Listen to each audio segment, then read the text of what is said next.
चलिए स्टूडेंट, आज हम करते हैं क्वेश्चन नंबर 4, एक्सरसाइज है 12.3। इसका क्वेश्चन है find the area of the shaded reason. अगर आप आज देखोगे बच्चों, पूरा रीजन जो है वो शेड किया हुआ है। इसका मतलब आज हमें पूरे इस शेडेड रीजन का एरिया फाइंड करना है।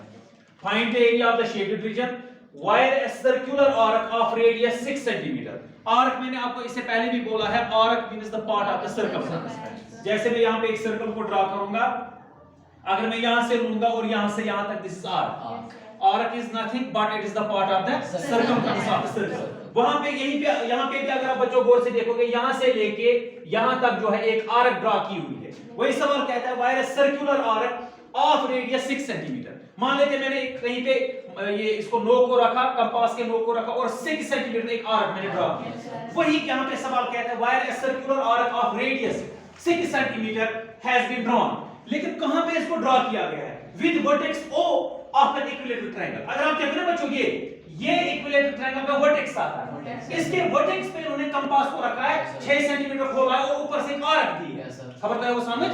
मान लेते हैं ये मेरा एक इक्विलेटरल ट्रायंगल है, इसका 12 सेंटीमीटर जो है साइज है। हर कोई साइड 12 होगा क्योंकि इक्विलेटरल है। इक्विलेटरल ट्रायंगल के इसकी तीनों साइड बराबर है। अब इन्होंने रखा है यहाँ पे इसके वर्टेक्स, यहाँ पे इन्होंने कंपास रखा है, 6 खोला है और ऊपर से एक ये आर्क ड्रा किया, नॉट सर्कल, आर्क ड्रा किया। सर्कल आप कहते हैं पूरे को, this is not circle, this is arc. तो इस तरीके से यहां तक जो है वो है 6 सेंटीमीटर। क्लियर हो गया? यानी कि इक्विलेटरल ट्रायंगल के वर्टेक्स पे इन्होंने कंपास को रखा है, 6 खोला है और ऊपर से एक आर्क को ड्रा किया है। सवाल कहता है हमें अब पूरे इस रीजन का एरिया जो है वो फाइंड करना है। यानी कि आर्क का जितना एरिया आता है और इक्विलेटरल ट्रायंगल के अंदर जो आता है इसको फाइंड करना है। देखो बच्चों, हमारे पास इन चीजों को निकालने के लिए कोई डायरेक्ट फार्मूला नहीं होती है, तो हम इन चीजों को इनडायरेक्टली करते हैं। देखो बच्चों, हम क्या करेंगे, गौर से आप देखोगे, मैं इसको रब करना हूं और थोड़ा सा यहां पे मैंने शेड किया हुआ है, मैं इसको बिल्कुल अपने सीध में ज्वाइन करता हूं। किसको? ये जो आर्क है ना, इसको मैं ज्वाइन करते हुए बिल्कुल आगे क्या बना? नहीं, नॉट सर्कल, अब ये सर्कल बना। सॉरी, पहले ये पूरा जो था ये आर्क था, लेकिन अब it is a complete circle, बना सर्कल। लेकिन सर्कल बनने के साथ साथ यहां पे एक सेक्टर भी वजूद में आ गया। अगर आप गौर से देखो, ये वाला कौन वाला? यहां से और यहां से। Is it clear? तो एक तो मेरा ये सर्कल कंप्लीट हो गया और सेक्टर। अब मैं देखूंगा बच्चों, आपको स्ट्रेटजी बताऊंगा हम इस सवाल को कैसे करेंगे। देखिए, अगर आप निकालोगे इक्विलेटरल ट्रायंगल का एरिया तो निकाल सकते हो एक मिनट में, फिर निकालोगे इस सर्कल का एरिया, फिर करोगे प्लस। लेकिन एक प्रॉब्लम आपको हो जाएगी, ये जो है ना ये वाला एरिया, ये सर्कल का भी हिस्सा है और यहां से ट्रायंगल का भी हिस्सा है। मैं इस वाले हिस्से की बात कर रहा हूं, आप गौर से देखिए। ये और ये जो सेक्टर है ना, सेक्टर, ये आपको दो जगह आ जाएगा। यहां से ये ट्रायंगल का भी हिस्सा है, यहां से ये सर्कल का भी हिस्सा है। अगर आप इसको प्लस करोगे, आपको ये इतनी जगह अलावा हो जाएगी। आपको फिर क्या करना पड़ेगा? आपको सर्कल का एरिया अलग निकालना है, इक्विलेटरल ट्रायंगल का अलग, सेक्टर का अलग। फिर जब आप ऐड करोगे इसको वापस माइनस करना पड़ेगा, क्योंकि वरना ये दो बार आ जाएगा। क्या बता दूं? क्लियर? क्योंकि यहां से ये सर्कल का हिस्सा भी है, यहां से इक्विलेटरल ट्रायंगल का हिस्सा है, तो दो बार आ जाएगा। इसको अलग निकाल के फिर लास्ट में माइनस करना पड़ेगा, तो बाकी होगा फिर area of the shaded reason.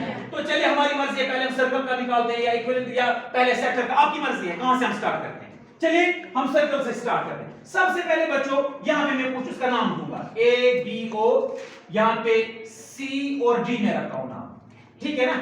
सबसे पहले मैं लिखूंगा जॉइन CD, यानी कि यहां पे दिया हुआ नहीं था, यहां पे ऐसे था, ऐसे मैंने खुद ज्वाइन किया ऐसे। लेकिन मैंने ऐसे ज्वाइन किया, ऐसे डायरेक्ट लाइन मैंने नहीं डाली, मतलब सर्कल जहां से आ रहा था उसी हिसाब से, ठीक है ना। सबसे पहले मैं लिखूंगा join CD, making it a complete circle, making it a complete circle। लेकिन आपको डायरेक्टली नहीं लाइन डालनी है, मतलब जहां से सर्कल जैसे आ रहा था उसी हिसाब से इसको ज्वाइन करना है। यानी कि आपको O पे रखना है कंपास, अगर आपको ज्योमेट्रिकली इसको रिप्रेजेंट करना पड़ेगा, तो 6 खोलना है तो बराबर फिर से इसका ज्वाइन हो जाएगा। तो जब आपने इसको ज्वाइन किया, अब ये सर्कल कंप्लीट हो गया। अब बच्चों बताओ, इस सर्कल का मैं एरिया निकालूंगा, रेडियस कितनी है? 6, क्योंकि जो आर्क की रेडियस है वही होगी सर्कल की रेडियस है। आर्क पहले यहां तक था, फिर मैंने जब इसको ज्वाइन किया पूरा सर्कल बन गया, तो सर्कल जो रेडियस ऑफ आर्क है वही है रेडियस ऑफ सर्कल। मैं लिखूंगा सिंस रेडियस ऑफ आर्क, जो आर्क की रेडियस आप देख रहे हैं, आर्क ऑफ रेडियस 6 सेंटीमीटर वहां से गिवन है, मैं लिखूंगा radius of arc is equal to radius of circle. दोनों बराबर होंगे, रेडियस ऑफ वो दोनों बराबर होंगे। कितने हैं? दोनों जो है 6 centimetre. Therefore area of circle 1 second में निकल जाएगा। Therefore area of circle formula बच्चों बताओ, पाई आर स्क्वायर, पाई के बदले 22/7 इनटू आर के बदले 6 सेंटीमीटर का होल स्क्वायर, यही है ना? तो 22 divide by 7 into 6 6 36 centimetre square. अब 36 और 22 792 डिवाइड बाय 7 सेंटीमीटर स्क्वायर। यहीं पे रहने दो, इस तरह से डिवाइड मत करो, रहने दो। ये हो गया मुझे एरिया ऑफ सर्कल। अब निकालेंगे हम इक्विलेटरल ट्रायंगल का, लेकिन इक्विलेटरल ट्रायंगल का एरिया निकालने के लिए मेरे पास होना चाहिए साइड माउंट। क्लियर? उसके लिए मुझे साइड माउंट है 12, कोई प्रॉब्लम नहीं, आसान क्वेश्चन है। अब मैं लिखूंगा, सबसे पहले मैं लिखूंगा side of equilateral triangle. Equilateral इसका नाम भी बताओ, ABO या OAB, वो कितना है? 12 सेंटीमीटर। क्लियर हो गया? तो एरिया इक्विलेटरल ट्रायंगल का एरिया निकालने के लिए मेरे पास सिर्फ मालूम होना चाहिए साइड, बस। Therefore area of triangle OAB formula है, अगर आप याद रखोगे, √3/4 a स्क्वायर। क्लियर? तो √3/4 a स्क्वायर जो है वो है 12 सेंटीमीटर का होल स्क्वायर। तो √3/4 12 144 सेंटीमीटर स्क्वायर। यहां पे कसर कटेगी, 4 है, यहां पे 144, 2 2 4, 2 7 14, 2 2 4, फिर लास्ट पे 2 आ गया, फिर से कटेगी, 2 1 2, 2 3 6, 2 6 12। यहां पे नीचे कुछ नहीं बटा, डिवाइड में 1 कुछ नहीं होता है, 36 √3 पहले लिखूंगा मैं 36 फिर √3, तो टोटल कुल मिला के यहां पे निकला 36 √3 सेंटीमीटर स्क्वायर निकला मुझे दूसरे का भी, इक्विलेटरल का। लेकिन मैंने आपको बोला ये जो रीजन प्रॉब्लम हमें कर, अब हम ऐड करेंगे तो आंसर आएगा, लेकिन एक प्रॉब्लम है, ये वाला रीजन जो है ये मुझे इसके साथ भी आ गया, इधर से इक्विलेटरल ट्रायंगल के साथ भी आ गया, ये मुझे माइनस करना पड़ेगा। तो यहाँ पे ये सेक्टर बनता है, इसका मुझे अलग से एरिया निकालना पड़ेगा। तो यहाँ पे मैं कुछ नाम दूंगा, क्योंकि सेक्टर के लिए यहाँ पे मुझे कुछ नाम दे, चलो मैं यहाँ पे P रखता हूँ, कुछ नाम P। तो अब मैं सेक्टर को निकालता हूँ A, क्या निकालता हूँ? अब देखेंगे हम सेक्टर के लिए मुझे क्या होना चाहिए, सबसे पहले थीटा मालूम। थीटा कितना है, कोई मुझे बताएगा बच्चा? वाई क्यों 60 है? क्योंकि बच्चों जो इक्विलेटरल ट्रायंगल, यहां से इक्विलेटरल ट्रायंगल है, अगर आप देखोगे ये वर्टिकस जो है यहां पे 60 होगा। क्यों?